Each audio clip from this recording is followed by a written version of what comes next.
Hello, everybody, and welcome back to yet another installment of Out in the Woods. It's me, your friendly neighborhood host, Jacob.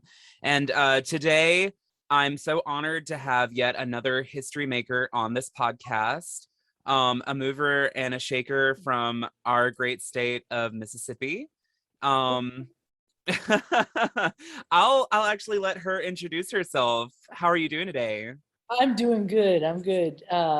I'm very honored that you asked me to do this. I love home. I didn't want to leave Mississippi when I moved, and I miss it greatly and try to get there as much as I can. And I learned lessons in the transition of, moving to California. Part of what I learned is that you can't run from your roots. And so I appreciate that you do this and you show people that, you can be out and proud and be who you are, even in the deep South. Absolutely, absolutely. Ladies and gentlemen, from the horse's mouth directly, it's Robin McGehee. Yes, Is that Robin McGehee? yes, Yes, welcome Out in the Woods, Robin. Welcome. thank you. So obviously we know where you're from, Mississippi to California, a transplant. What do you do though, Robin? Well, I teach at a local college called College of the Sequoias. It's a community college in Visalia, California. And I've been teaching there for 22 years. So I Wow. teach human communication, public speaking, interpersonal, small groups, stuff like that. Hmm. Oh, that's incredible. Yeah. But also like you're an activist as well, yeah? Yes, yes, yes, yes. Well, I mean, for me, I've always been involved in community efforts. Uh-huh. From a young age, it was student government. As I grew older, it moved into LGBT organizing. Hmm. And, now I do local community stuff, but it's been, from a national scale all the way to at my kids', local PTA. And for me, I moved from Mississippi, still closeted. I had Hmm. been in a relationship with someone and was not willing to be out in the Hmm. South.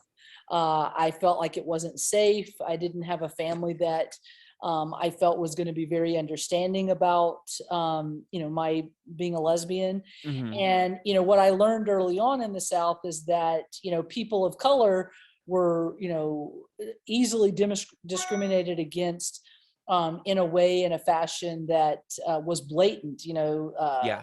There was an element even in my high school where, I felt that we could have been better as a community. And I see efforts, to start Hmm. improving and being more inclusive. But, even growing up, I saw the racial divides and the white flight that would happen and all of Hmm. that stuff. And because of my own religious persecution, Hmm. as well as growing up in the South and hearing, some of the ridiculing of, same-sex relationships, Hmm. I just knew to keep quiet and not tell anybody. And so my student government stuff was more about fighting against racial discrimination and, getting the rebel flag removed from the high school at Forest Hill with the help of other students and Hmm. trying to create inclusivity around racial justice. And that was really influenced by the superintendent of Jackson Public Schools. And what I learned by some of that leadership was you've got to speak up when you see injustice. And so Hmm. when I moved to California, after being closeted forever and being in a situation where Prop 8 was on the ballot, they were trying to stop marriages from happening in the state of California. And I just decided to speak out against that because I'd already run from discrimination in Mississippi and I moved to California thinking that it was going to be this open and affirming and a welcoming society. Hmm. And what I learned is you can't run from discrimination. It's going to be everywhere. Not only in the South, it's going to be in the West Coast and the East Coast and, the northern states. And Um, that's kind of why I do this show, is because I think a lot of people have this huge misconception that like the South is the only place where anything bad ever Absolutely. happens. Right. And Yeah. it's everywhere. It's everywhere. Look Yes. in your own backyard. Exactly, exactly. And and I felt like it was I'm a person of faith, so I went to William Carey College in Hattiesburg. Hmm. Um, and I felt like it was a message of my God saying to me, you can't run from it. You got to do the work where your boots are planted. And that's what I love about what you're doing is you're changing the dialogue, and that's going to change culture because people are not willing to be silent anymore. And the more that you listen and you learn, you realize, oh, what could I do in my own, community? Like you said, my own backyard.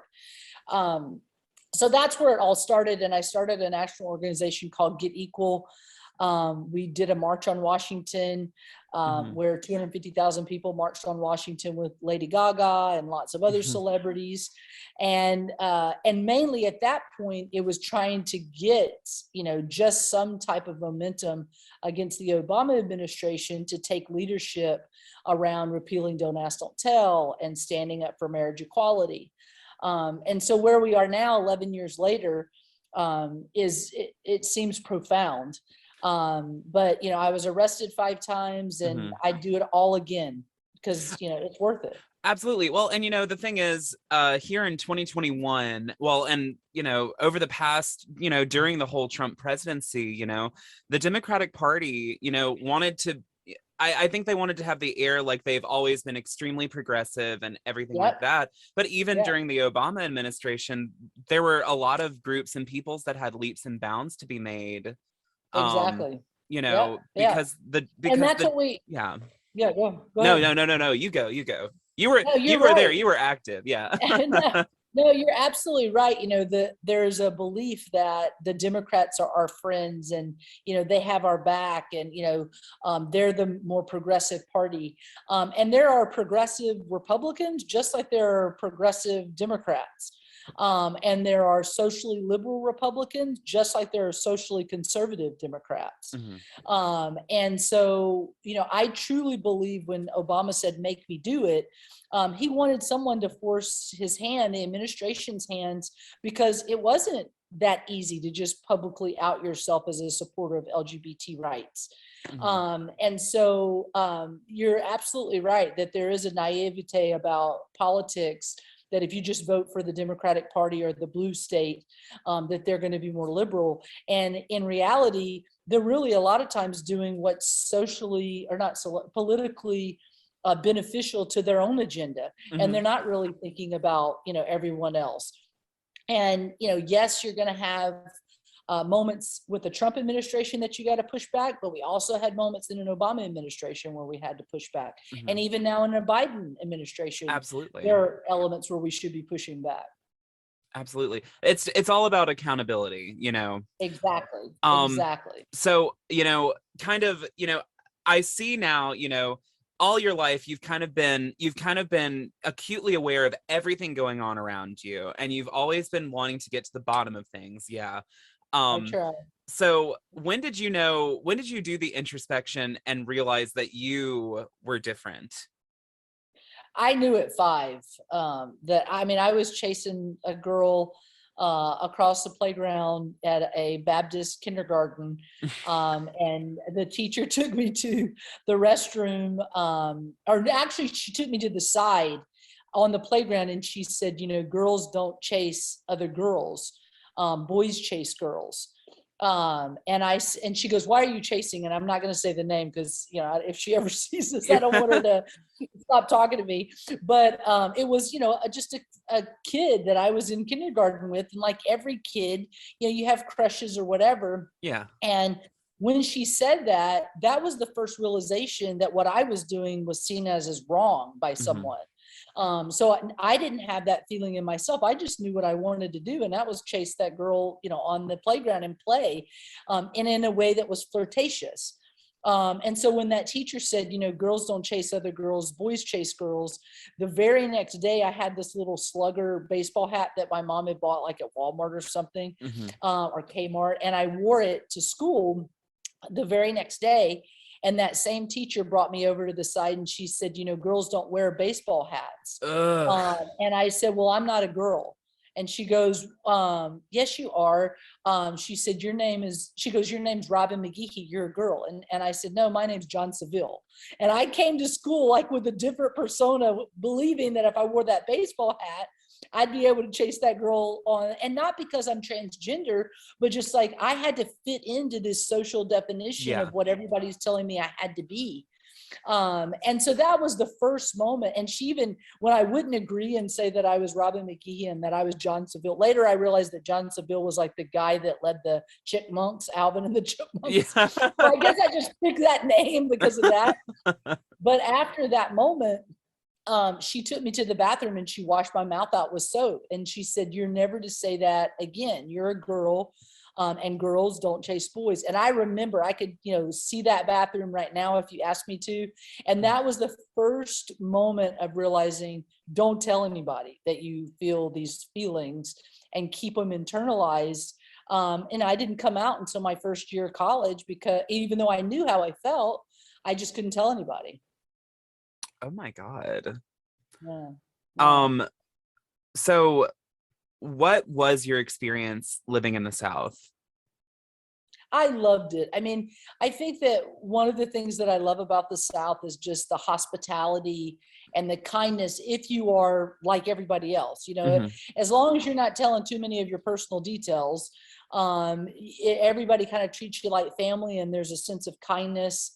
And I love that element of it. I love the Southern food. I love the, like I said, the hospitality. And I just love everything about the geography of it. I love the coast, and I love the woods and riding ATVs. You don't get that a lot in California. You can do it, but it's not as easy because of the fire issues. I was going to say, well, the woods are on fire. Yeah. And exactly. The regulations that you get here. The coast is a lot rockier on the West Coast too. It's a lot of cliffs, sheer cliffs and stuff like exactly. that, So Exactly. Yeah. But growing up, living there, I loved, but I knew I wanted to have children. I knew I wanted to be married. And I saw in the reality of who I was, introducing my girlfriend, I always said, "This is my friend." And I wanted to be able to say, "This is my wife."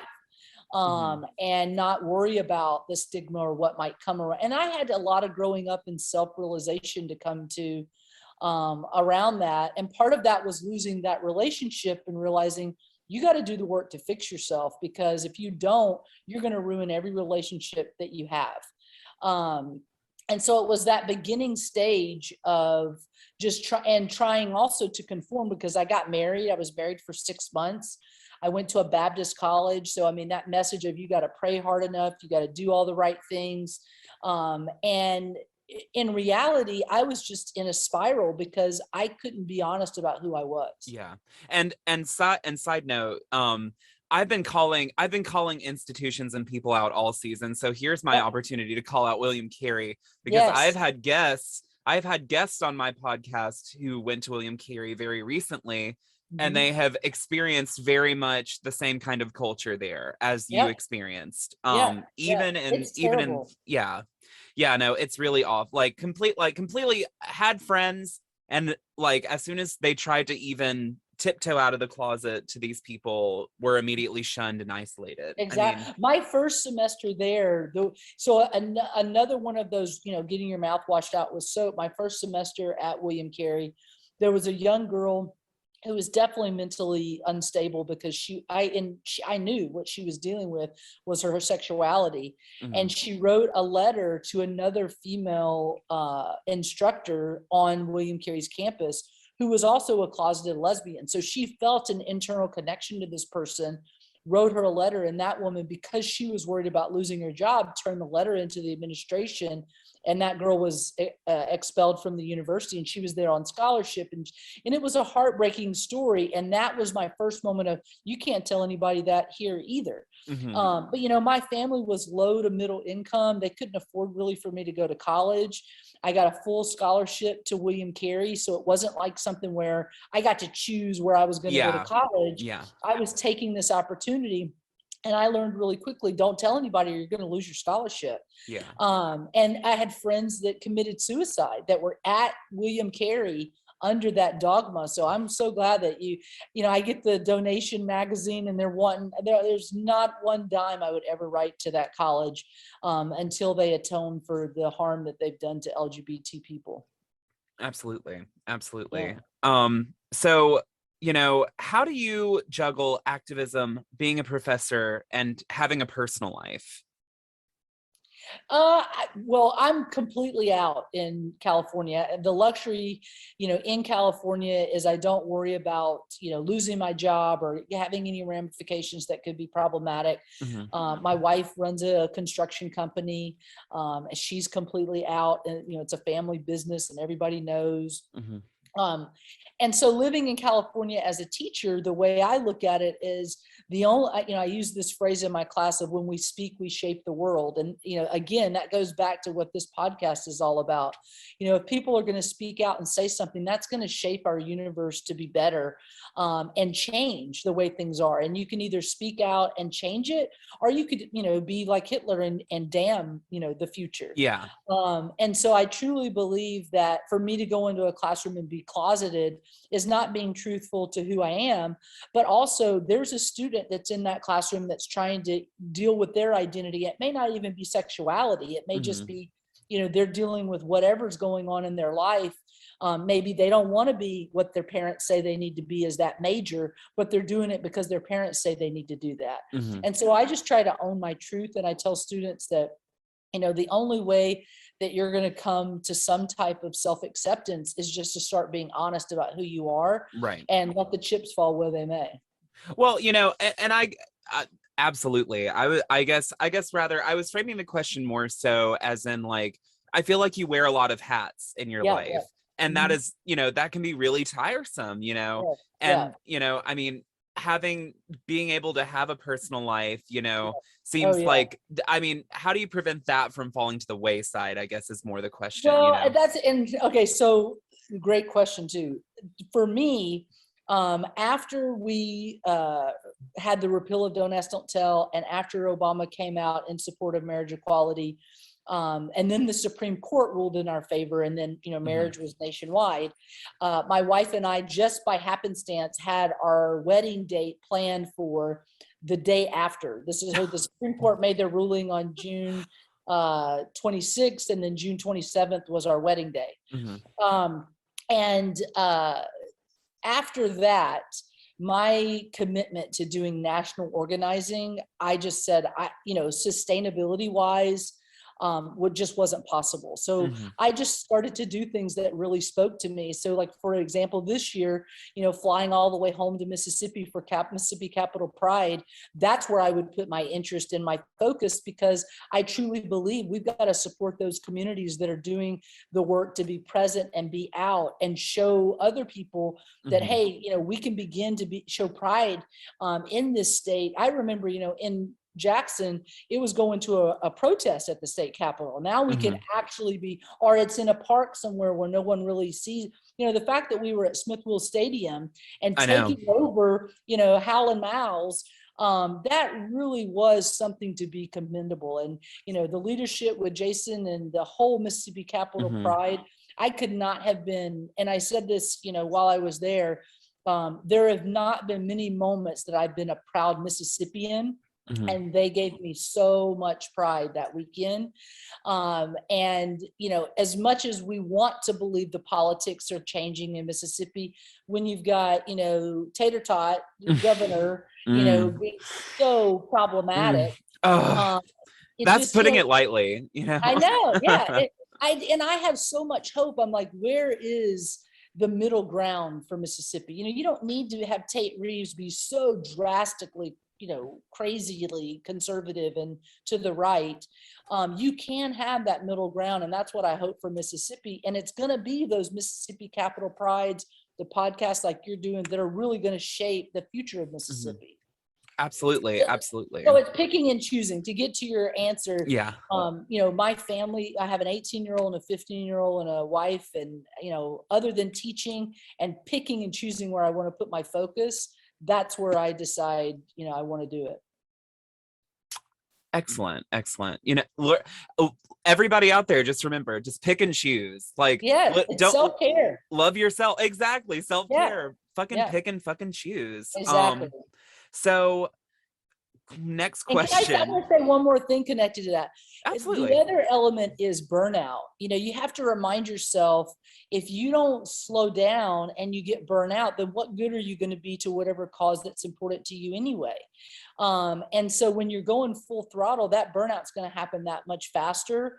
And that's why you don't see the sustainability of, you know, national politicians that are activists that stay strong and true forever, because it really does take a singular focus to try to get something done, and that burnout comes out really quick.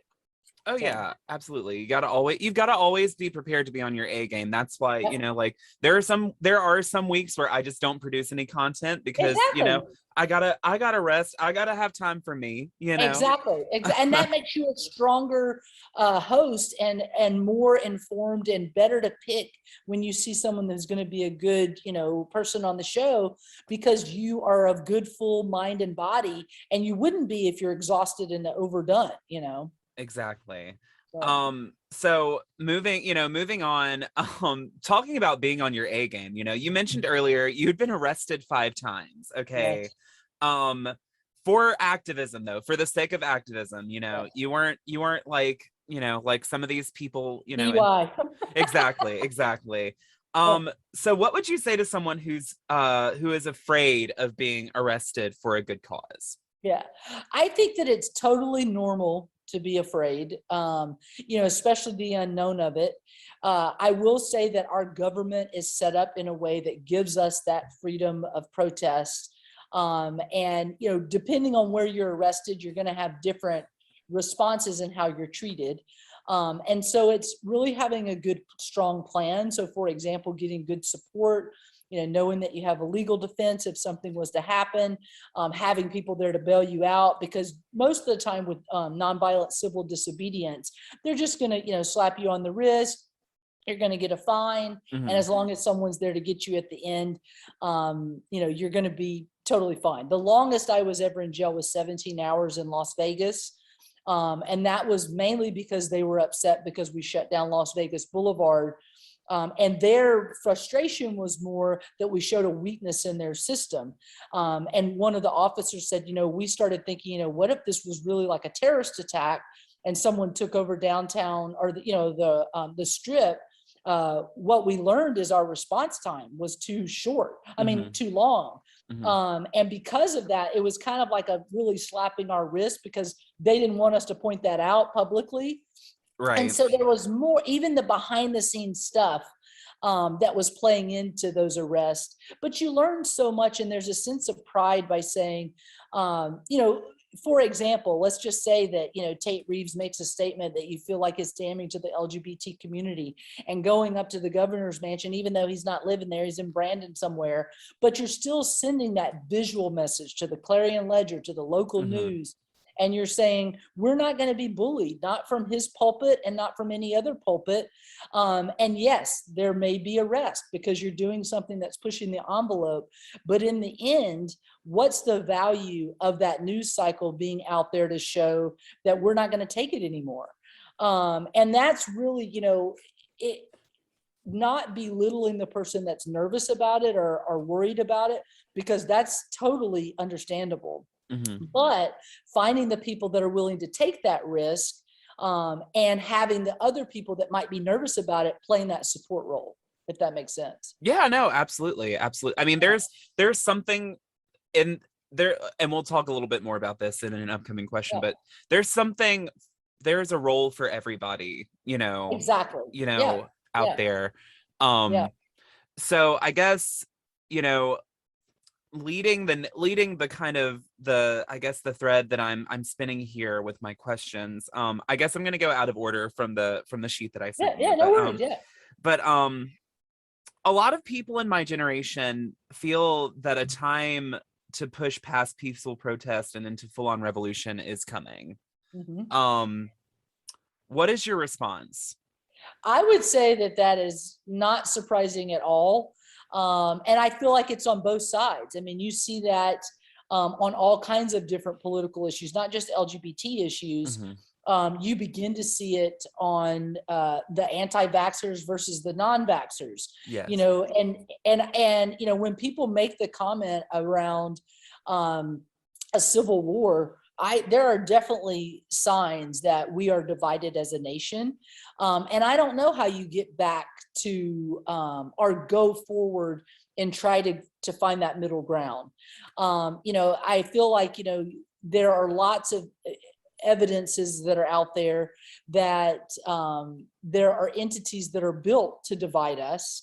And sadly, if we don't have a lot of empathy to think about it from the other person's perspective, then we're just going to stand in our, soapbox, and they're going to stand on their soapbox, and we're never going to get anywhere. And so, yes, I definitely see signs for revolution in lots of different areas. And I would also say I see lots of possibilities for change making. And so the revolution can be lots of different things. So like taking over political positions and showing that, our organizing can outdo their organizing of hate, or their out organizing of misinformation, or whatever it is, based on that issue.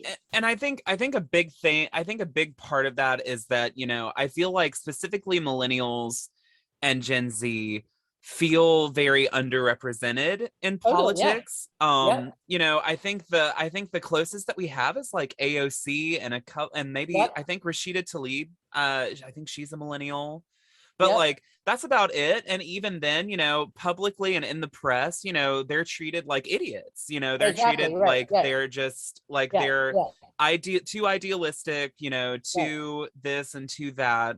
I mean, at the end of the day, they're politicians just like the rest of them. However, I feel like they actually give a shit about things that will affect our generation, Right. And the sad part about that, because especially with those two, I truly believe their ideology is exactly the direction that we need to be going in.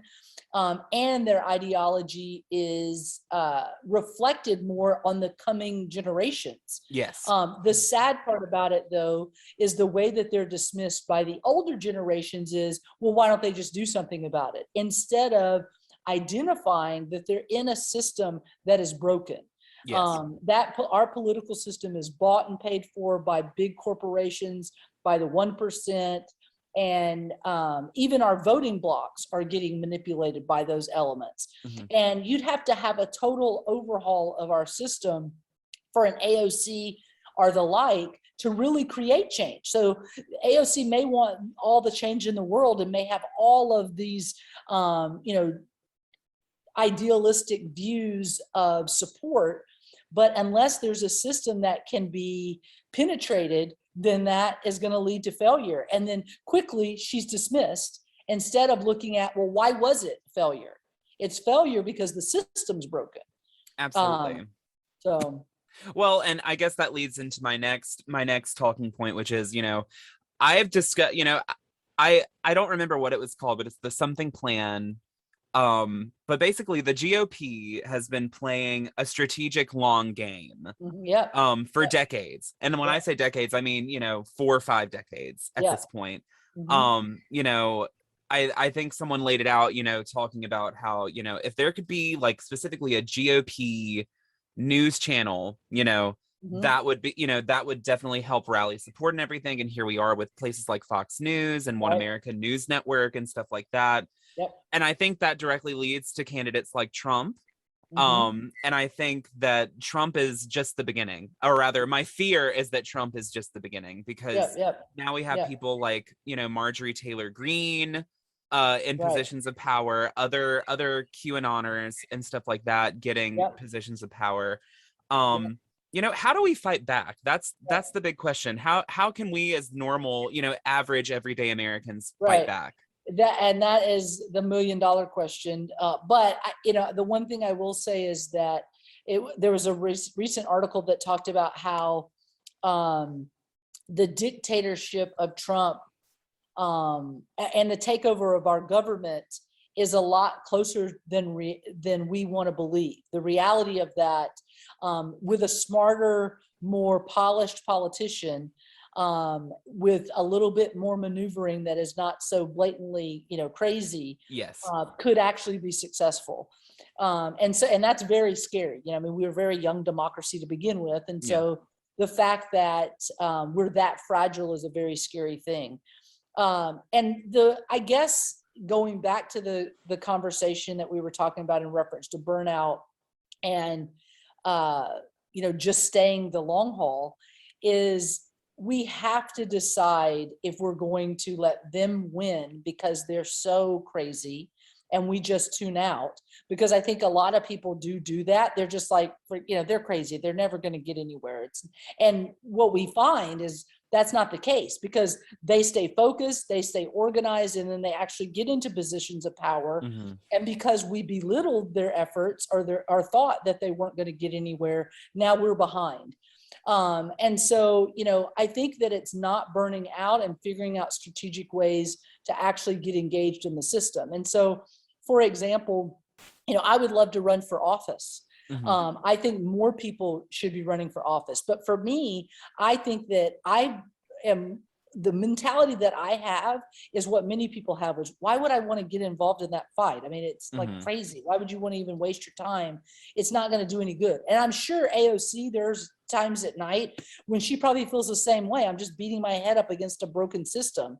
But the only way that the system's going to be fixed is if we strategically organize and try to fix what needs to be fixed. Absolutely. And I wish I knew what that answer was. Mm-hmm. I had a lot of hope when Obama left office. He said that he was going to focus his entire post-presidency was going to be on the gerrymandering that's happening in all of these districts. Mm-hmm. And I truly believe that is one big flaw that we have as a country, that politicians can go up there and make, little districts that represent their flawed, mentality. Mm-hmm. And they hold so much weight when they go, to hold positions of power. But I wish I knew the answer, Jacob, and I just don't. I think it's out organizing. Yeah. And, I think it boils down. I think that's why, once again, I think the revolution is coming, because honestly, what can you do? Yeah. What can you do until you have like a blank slate? I mean, you talk about running for office. I would love to run for office. Once again, I mean, right. I feel like it would be very hard for me as an out gay man to win in Mississippi, even in 2021. Right. At Jason McCarty, though, we're gonna support you in Hinds County. We're gonna support you. Yeah, but exactly. But it's also money. I don't have. I mean, I'm a bartender. Right.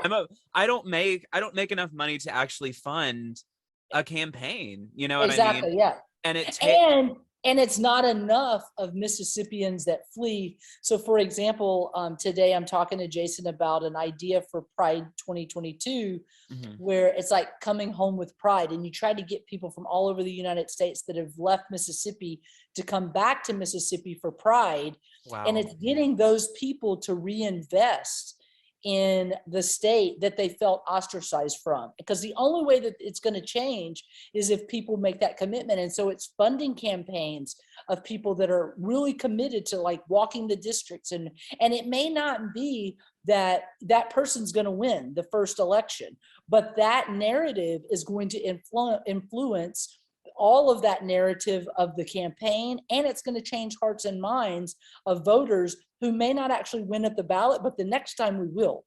Absolutely. Well, the more you go Harvey Milk did. Yeah, Harvey Milk ran over and over and over until he won. That's He right. didn't just go one time and just decide, people vote for a gay man. The reality is, I think it's just changing the narrative through that, and getting people like myself who moved away to invest time, to invest money, to invest, tennis shoes, walking districts, right. all those things that are actually going to help a campaign, and more importantly, help the narrative.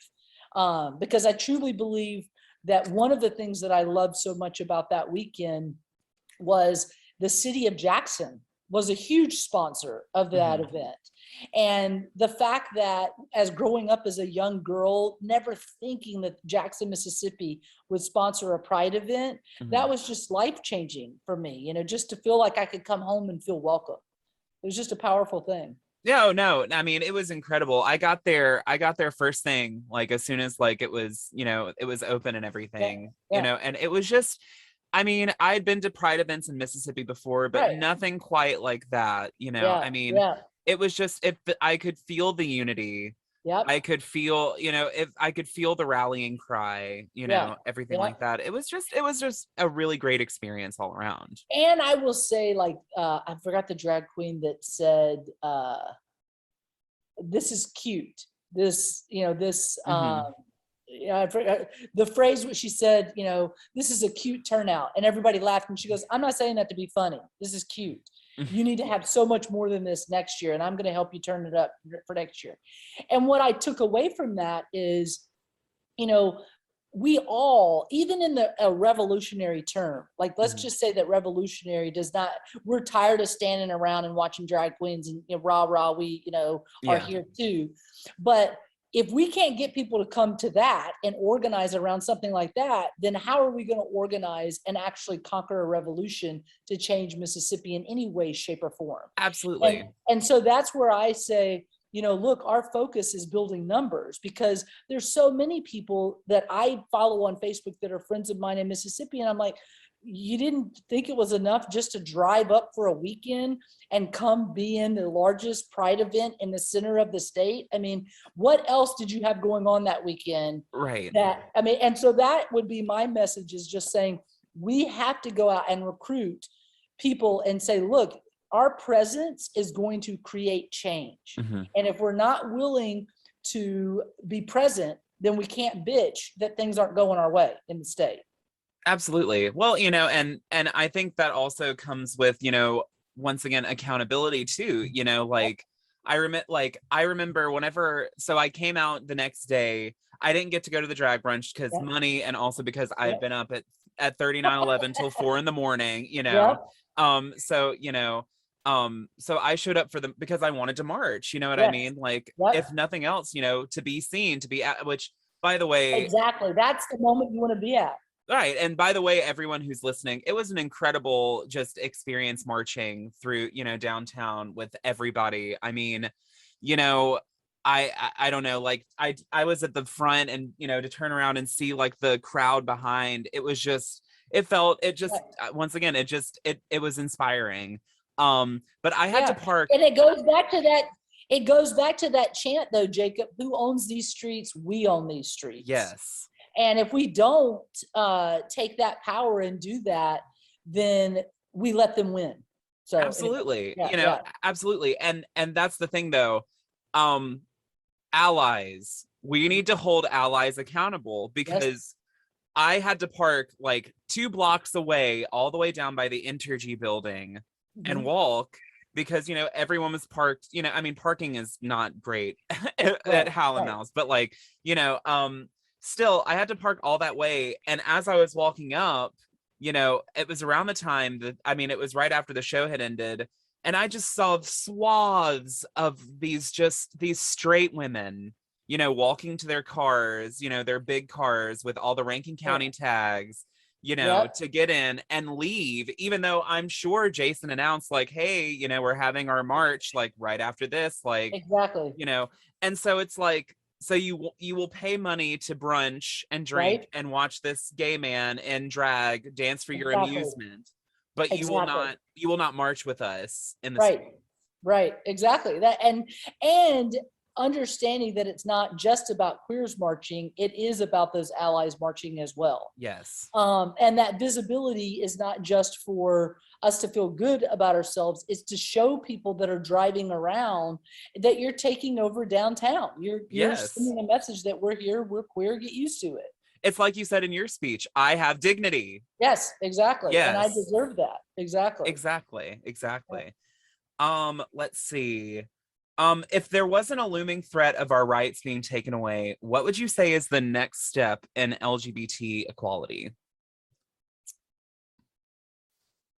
I think that we see it playing out right now in reference to gender equality. Hmm. Especially, when we talk about the bathroom bills that are out there, the sports bills that are out there, um, I truly believe that that is right now the threshold of that where the fight is. But I also believe that, and it's really interesting because whenever we were fighting for marriage equality and we were fighting for the repeal of Don't Ask, Don't Tell, so many people would talk about, economic justice is an LGBT issue. And gender identity is an LGBT issue. Even though, you can say trans, the reality is we've got to talk about a patriarchy that is controlling everything. And racial justice is the LGBT issue.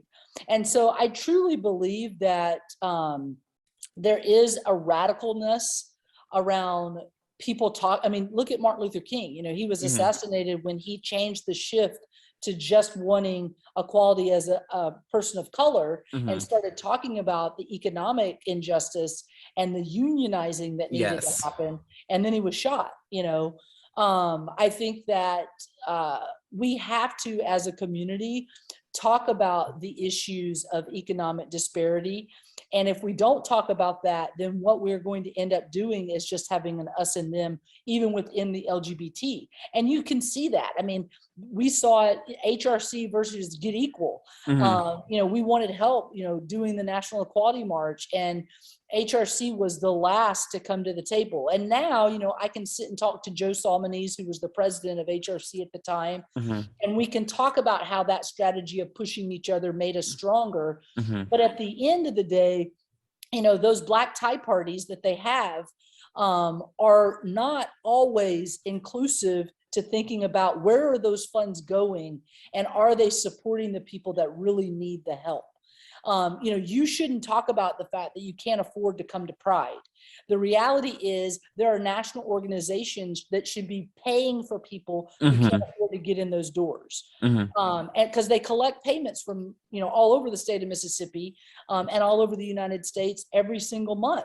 And so how do you create a dialogue about economic injustice? And I truly believe that that is an LGBT issue as well. Absolutely. Well, I mean, look, we can't dive all the way into it because of course time, but it all, I mean, honestly, and I think I've made this clear on my show, everybody, but I mean, capitalism is a problem. I'm sorry, everybody. People have been trying to make it work for too long. It's not working. I mean, and yes, it absolutely is. Crime is directly linked to poverty. Poverty is in itself a crime, trans healthcare. I mean, it's directly tied to the lack of general healthcare for all Americans. You know what I mean? Exactly. So, I mean, it all, I mean, everything is privatized. You talk about big corporations. One of the things that I loved about Capital City Pride was that it wasn't Capital City Pride brought to you by T-Mobile. You know what I mean? Like, it, and even so, like the big quote unquote corporation that I noticed that did bring in money was actually for promoting sexual health, really great stuff, I mean, and then the rest of it, was all spotlighting lots of local queer and ally owned businesses, and I think that's a start. I think that's a great start, I totally agree with that. And I don't know if that was intentional on the organizer's part, but that was something that I noticed as well. Like, the city of Natchez, was there, and I thought, man, isn't that a beautiful thing to think that all of these cities individually sponsored the event? And I don't know the answer that if Trustmark Bank wanted to go out and sponsor Pride, would they have said, no? Right, we don't want your money. I mean, yeah, exactly. Yeah, exactly. And I don't know if there was a bank that was a sponsor, but my point is that I do understand the need to be able to pay for things, like doing the National Equality March. You had to pay for public restrooms and, have porta potties for everybody. You had to pay for security. You had to pay for the permit. All of that stuff, unless you're going to foot the bill on your own credit card, you got to pay for it.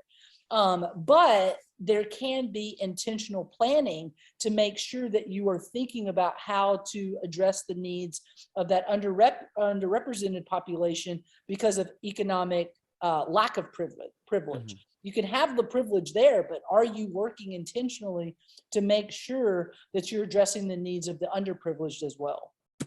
Absolutely. Once again, I know you're pressed for time, but we're gonna get on Yeah. through. I mean, so I've I'm only loving got the a couple. conversation. Thank you for having me. Oh my God, no, of course. I love, once again, I'm a conversationalist. I love picking people's brains, and That's awesome. yeah, no, absolutely. So how is your mental health? Wonderful right now. I honestly, even though I just dealt with a loss in my family, but it was an uncle that I know had lots of health issues, and he is in a better place without that discomfort. I have a beautiful family that's not dealing with health issues, thankfully. I have a job that I love and a wife that I adore. And I truly feel very lucky and fortunate. And part of that was the high that I'm still on from the beginning of this month being in Mississippi and feeling so much pride. And the other part of it is just knowing that when I need to take a break, I feel okay to do that. And people, one of the things that you were so kind with the loss of my uncle, just say, hey, you need to take time for you. Don't stress. Our interview was going to be last week, and you were totally understandable. And if you don't surround yourself with people like that are feeding positive message to you, then you're surrounding yourself with people that don't care about you. And so I feel very fortunate to have people that have been very kind. If you could go back in time and give your childhood self any words of comfort or wisdom, what would they be? I would tell my childhood self that don't look for love outside of yourself, find love within yourself. And I would just try to encourage her to get through the darkness of feeling like she doesn't fit in, and know that there is going to be a time in your life where it all makes sense, and that you're going to be accepted and you're going to love yourself. Just, hold true to loving yourself first, and everything else will come forward. How long did it take you to figure that out without having someone to tell you that advice? Oh, I was 23. Yeah, and it was a conversation that I had with my dad after I came out. And me dealing with feeling like I was going to go to hell, and all of my religious persecution. And I have very conservative family in Natchez and very conservative family in Madison and Brandon, who I know are not all gung-ho about who I am and my identity, but they love me. And so if you know that they're not okay, it still makes you doubt and critique yourself, even though you can feel totally okay and know that you're living your most authentic life, but you still feel like you're letting everybody else down. Yeah. And it was a conversation that my dad talked to me about in reference to the love of Christ. And he said, do you believe that Jesus Christ loves you? And I said, yes. And he goes, and he's your heavenly father. And he goes, and I'm your earthly father. And he said, so do you believe that I love you unconditionally? And is there anything that you think you could do that would stop me from loving you? And I said, no, you've always been supportive. You've always loved me. And he said, well, then I never want you to look at anyone as able to judge you when you know that you have the love of Christ. And if I can love you as your earthly father who's flawed, don't put limitations on your heavenly father who is unlimitless. And that was just, whether you're a person of faith or not, it was this unconditional love that made me think, I don't care what anybody else says anymore. I don't care what my aunt and uncles think. And I don't care what, people that I went to high school with that, thought I was a freak because I was gay. I'm okay with who I am, and either they accept me and love me for who I am, or it's their loss. Right. It is the greatest commandment to love. To love, exactly. But I think sometimes we forget, like, that needs to apply to ourselves as well. Exactly. You're so right. That's exactly it. Yeah. And it's that simple, and we deny ourselves that, And it's easy. It's easy to point out everybody else's flaws, but it's hard whenever you live with your own. You know what I mean? And you exactly you sit in your own. So right. Yeah. Yeah. So, Robin, thank you so much for this opportunity once again. It's been such an honor to have you on. Well, it's an honor to be able to have this conversation with you. And I hope when I'm back in Mississippi, we can connect in person. Absolutely. Let's go out. Let's go have Yes. like some dinner or something. I I would would love love that. that. I would love that. So one last thing. Do you have any shout outs, promotions, or philanthropic opportunities that my audience should know about? My biggest shout out is everyone should be putting the first weekend in October on their schedule to be at Capitol Pride in 2022. And that if you want to be prideful as a Mississippian, I don't think that there's any better place that you could be in the upcoming year. And that's what my focus is going to be, trying to get everybody I can talk to get there. Absolutely. Yeah. Well, Robin, you have a great rest of your day, and thanks for coming out in the woods, honey. Oh, I love being out in the woods with you. Thank you.